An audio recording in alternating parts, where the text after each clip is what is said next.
eu sou Paula Jones, eu sou socióloga, eu sou cofundadora e diretora-geral da CT Promoção da Saúde, que é a antiga Aliança de Controle do Tabagismo. Vou falar aqui hoje sobre uma agenda que está muito ligada com a minha área de formação, que é desenvolvimento internacional, que é como que o mundo se organiza, os países se organizam de forma multilateral para a gente dar conta de lidar com os desafios que a gente tem aí na sociedade, né? Quais são as referências e como são as discussões e como elas acontecem nesse âmbito dos países que compõem a Organização das Nações Unidas.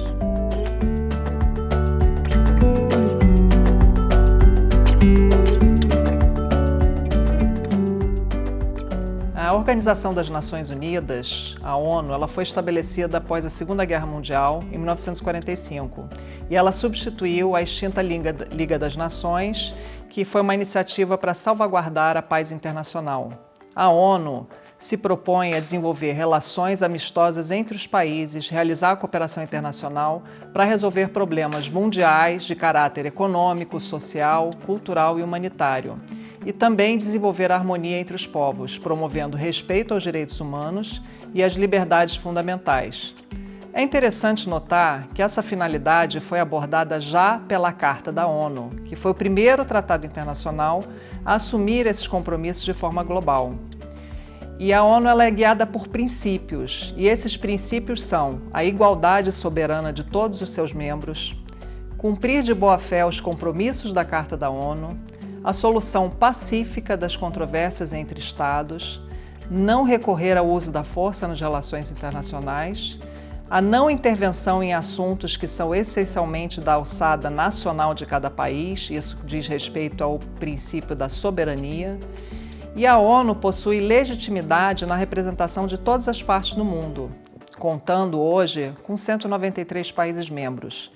No sistema ONU tem agências também ligadas a ela. Ela possui 15 agências especializadas em diversas áreas de atuação. Por exemplo, meteorologia, climática, que é a Organização Meteorológica Mundial, a OMM.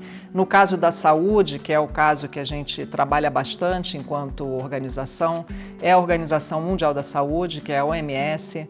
Na área da educação, ciência e cultura, temos a Organização das Nações Unidas para a Educação, a Ciência e a Cultura, que é conhecida mais como Unesco.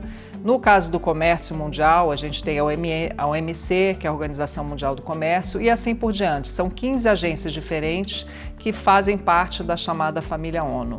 Essas agências têm um papel importante em ajudar a definir as mudanças necessárias, estabelecendo uma espécie de regra do jogo. E muitas vezes elas hospedam as negociações e configuram padrões, costumes, convenções e até mesmo tratados vinculantes com força de lei, como, por exemplo, tem a Convenção da Biodiversidade, tem a Convenção Quadro para o Controle do Tabaco e outros tratados. Existem mais de praticamente 500 diferentes tratados e negociações multilaterais. Para além da atuação das agências especializadas, a ONU propõe também tratados internacionais, como esse que eu acabei de mencionar, a Convenção Quadro para o Controle do Tabaco, e também programas e agendas que pretendem guiar a atuação dos Estados em determinadas áreas específicas. Na aula de hoje, eu gostaria de falar dos Objetivos do Desenvolvimento Sustentável, conhecidos como ODS, e como eles surgiram. A ideia geral dos ODS é estabelecer metas claras para ajudar a orientar o comportamento dos governos, das empresas, estudantes, pesquisadores, ativistas, consumidores, enfim, cada um de nós, a sociedade como um todo. Esses ODS buscam apontar uma direção para o desenvolvimento sustentável, o que significa construir um planeta menos assimétrico, menos desigual, com inclusão social e sustentabilidade ambiental. Pode-se dizer que a história dos ODS remonta a mais de 45 anos, na Conferência das Nações Unidas, realizada em Estocolmo em 1972, que foi denominada a Conferência sobre o Meio Ambiente Humano. Essa conferência foi histórica e foi a primeira conferência da ONU que reconheceu que a economia e o meio ambiente estavam caminhando em sentidos opostos, já que a atividade humana na natureza estava levando a riscos ambientais de uma escala sem precedentes. 15 anos depois, estamos falando de 1972, né? 15 anos depois, uma importante comissão foi criada sob a liderança da doutora Gro Harlem Brundtland, que era então a primeira-ministra da Noruega. Essa comissão Brundtland estabeleceu a ideia de desenvolvimento sustentável em si, né? O conceito do que é desenvolvimento sustentável. E esse é um conceito que diz que é um desenvolvimento que atende às necessidades da geração atual, sem comprometer a capacidade das gerações futuras de atender às suas próprias necessidades.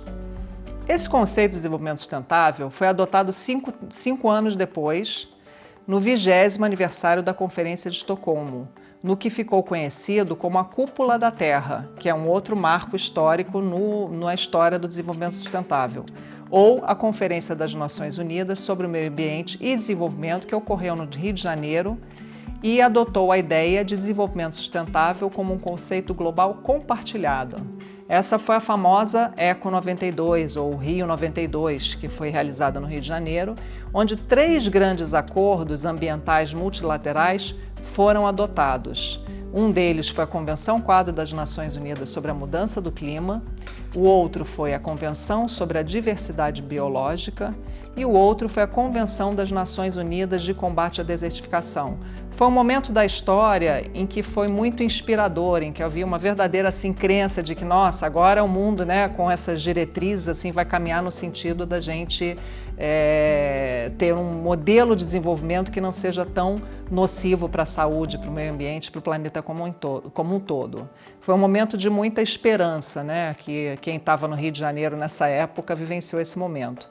Mas, no entanto, esses acordos ainda não foram suficientes para promover o desenvolvimento sustentável. Por isso, 20 anos depois, em 2012, mais uma vez os Estados-membros da ONU se reuniram no Rio de Janeiro, numa conferência que ficou conhecida como a Rio+20. Nesta cúpula, os governos se perguntaram como é que eles podem demonstrar ao mundo a urgência do desenvolvimento sustentável. Na época, eles trabalhavam com outro conjunto de metas, que eram metas sobre o combate à pobreza que haviam sido adotadas no ano 2000 para o período de 15 anos, ou seja, ia de 2000 a 2015. E esses eram os conhecidos como os Objetivos de Desenvolvimento do Milênio. Eles perceberam que esse desenvolvimento baseado em metas para combater a pobreza havia obtido relativo sucesso e que a adoção de iniciativas baseadas em metas também poderia ser útil para promover o desenvolvimento sustentável.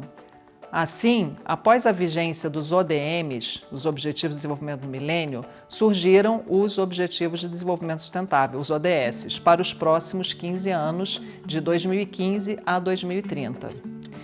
Em 25 de setembro de 2015, os 193 países membros da ONU concordaram com 17 objetivos de alta prioridade para a prosperidade, para as pessoas e para o planeta, os PPPs, ou seja, para os objetivos econômicos, sociais e ambientais.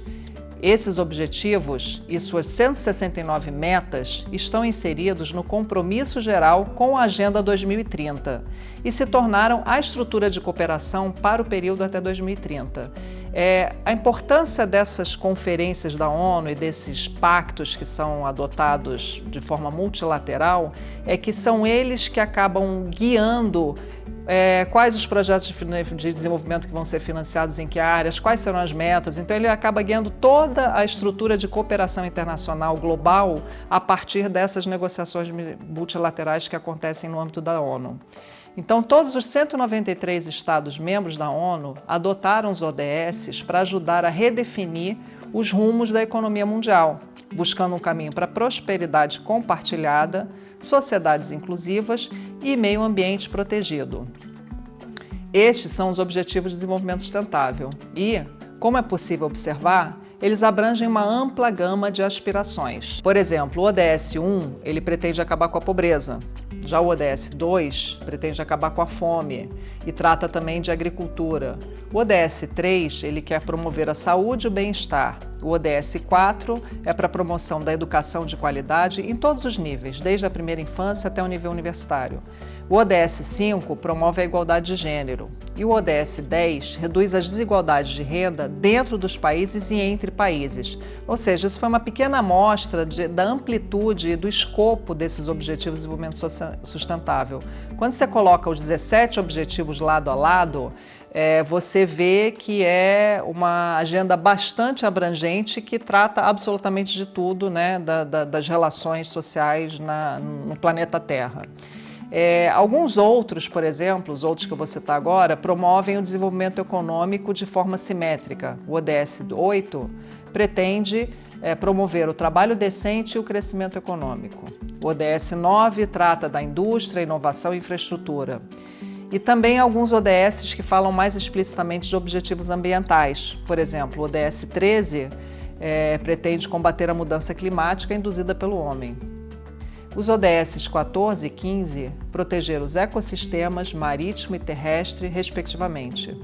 Já o ODS 17, ele de alguma forma coloca todos esses ODSs em articulação e propõe uma parceria global para alcançar todos os outros ODSs, né? Ele é como se fosse o objetivo articulador de todos os objetivos de desenvolvimento sustentável. Agora, um dos grandes desafios relativos à implementação da Agenda 2030 é lidar com as contradições existentes no âmago deste ODS. Ou seja, como é que você consegue estabelecer uma parceria para resolver um problema que é causado pelo setor com o qual você está estabelecendo a parceria? Se a gente pretende de fato efetivar os ODSs, a gente não pode nos furtar dessa discussão que, no fundo, trata-se de uma discussão sobre os conflitos de interesse, né? Como é que a gente equaciona todas essas forças e as relações de poder dentro da sociedade. Então, essa agenda é um plano de ação para as pessoas, planeta e prosperidade. Ela também busca fortalecer a paz universal com mais liberdade. A gente reconhece que a erradicação da pobreza em todas as suas formas e dimensões, incluindo a pobreza extrema, é o maior desafio global e um requisito indispensável para o desenvolvimento sustentável. Agora, na linha dessa análise crítica do que está acontecendo no mundo hoje, se você analisa os principais indicadores econômicos dos países envolvidos, os níveis de desigualdade eles estão crescendo, eles não estão diminuindo, né? Então, assim, de novo, como é que a gente dá conta desse belíssimo discurso ser efetivado na prática? Enquanto metas da Agenda 2030 também, ela prossegue afirmando que todos os países e todas as partes interessadas, atuando em parceria colaborativa, implementarão este plano. Estamos decididos a libertar a raça humana da tirania da pobreza e da penúria e a curar e a proteger o nosso planeta. Estamos determinados a tomar as medidas ousadas e transformadoras que são urgentemente necessárias para direcionar o mundo para um caminho sustentável e resiliente. Ao embarcarmos nessa jornada coletiva, comprometemo-nos que ninguém seja deixado para trás. Na verdade, a gente precisa que cada cidadã, primeiro, conheça essa agenda. Então, é importantíssimo que, além de participar dessas aulas, você tenha o cuidado de ler a declaração inteira. Porque a declaração que foi assinada, a resolução aprovada, ela não se compõe apenas dos 17 objetivos. Ela tem toda uma base, um preâmbulo que fala sobre a visão que se espera dessa declaração, que fala sobre os princípios nos quais ela se baseia, e aí é que aparecem os ODS. E depois que vem o quadro, onde você tem os 17 grandes objetivos de desenvolvimento, tem uma parte que é importantíssima para nós, para os cidadãos e cidadãs, para os movimentos sociais, que é como a gente vai fazer seguimento dessa declaração, como é que a gente vai monitorar essa declaração. Então, você pode participar levando esse tema para dentro de qualquer instância de controle social da qual você participa, por exemplo, os conselhos de direitos e os conselhos de populações que existem no Brasil. Você pode participar levando esse tema para discussão dentro da sua própria comunidade. Você pode participar levando essa discussão para dentro da sua casa, porque desenvolvimento sustentável significa fundamentalmente que nós vamos ter que mudar os nossos paradigmas, não só no nosso padrão de atuação política, mas também na forma como a gente se relaciona com o mundo. E esse é um convite para que você, como pessoa, como cidadão, participe. Essa agenda ela é ambiciosa, ela necessita da participação de todas as partes, governo, sociedade civil, empresas, no esforço coletivo. Trata-se de algo que deve ser colocado como prioridade na pauta mundial por causa da sua tentativa de melhorar o bem-estar tanto para a geração de hoje quanto para as futuras. Ninguém deve ser deixado para trás. Bom, essa foi a nossa aula de hoje, eu espero que vocês tenham gostado. Tem muita informação disponível sobre esse assunto na internet, inclusive se quiser se aprofundar em cada um dos objetivos. Obrigada!